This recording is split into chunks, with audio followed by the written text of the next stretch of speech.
Assalamualaikum warahmatullahi wabarakatuh.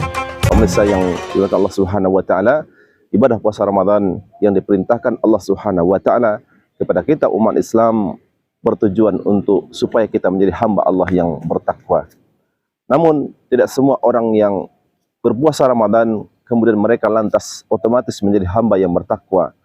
Sebab Rasulullah sallallahu alaihi wasallam mengatakan dalam sabdanya, rubba sha'imin fadluhu min siyamihil ju' wal atas.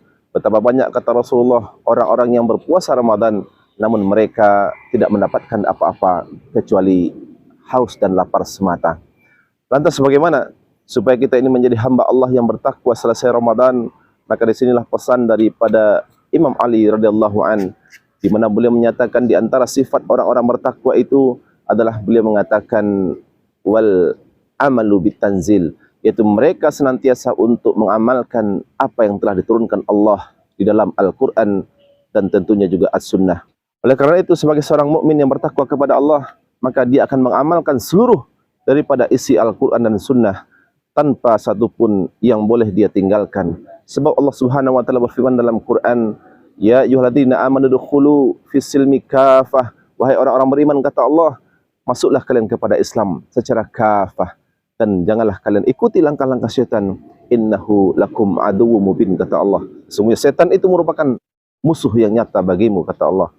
Nah, oleh karena itu, setiap orang mukmin yang mereka mau mengamalkan sebagian ajaran Islam, lalu kemudian mereka meninggalkan sebagian ajaran Islam yang lain, inilah yang akan diancam oleh Allah Subhanahu wa taala. Allah mengatakan dalam Quran, afatu'minuna bi ba'dil kitab wa takfuruna bi ba'd. Fama jazaa'u may yaf'alu dzalika minkum illa khizyun fil hayatid dunya wa yaumal qiyamati yuradduna ila asyaddil adab. Kata Allah, apakah kalian beriman itu hanya kepada sebahagian isi kitab Allah, lalu kemudian kalian ingkar kepada sebahagian isi kitab yang lain, maka tiadalah balasan bagi orang-orang berbuat demikian, kata Allah, kecuali khizyun, yaitu kehinaan, kenistaan dalam kehidupan dunia dan pada hari kiamat. Naudzubillah, mereka akan dikembalikan kepada siksa yang amat berat. Naudzubillah.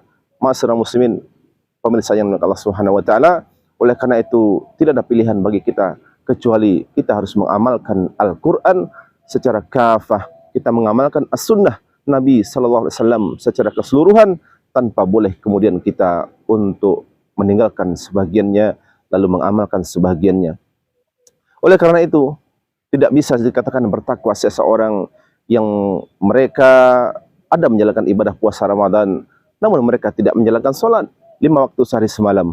Tidak bisa dikatakan bertakwa seseorang mukmin, seorang muslim yang mereka dalam kesehariannya rajin ibadah, rajin membaca Al-Quran, tapi kemudian ketika keluar rumah dia tidak menutup auratnya. Tidak bisa dikatakan bertakwa seorang muslim yang dia barangkali rajin sedekah, mengeluarkan zakatnya setiap tahun, namun kemudian ketika dalam muamalahnya, dalam mengembangkan usahanya, dia masih kemudian mengambil riba, mengambil pinjaman-pinjaman yang ada bunganya. Ini tentu perbuatan-perbuatan yang dilarang oleh Allah Subhanahu wa taala. Dan kemudian juga tidak bisa dikatakan seorang pemimpin yang bertakwa kepada Allah yang dia mungkin mengurusi zakat, mengurusi haji, kemudian membolehkan kita ini membangun masjid dan sebagainya, tapi kemudian di saat yang sama mereka sebagai pemimpin tidak menjalankan hukum-hukum Allah.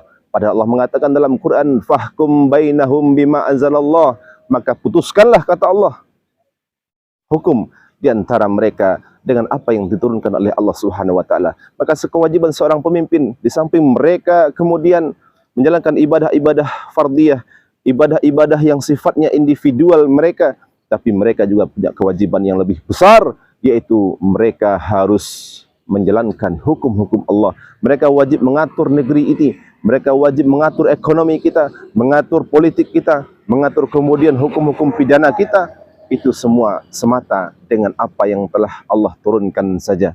Itulah hakikat daripada orang yang bertakwa, di mana mereka mengambil Al-Quran untuk semua aspek kehidupan mereka.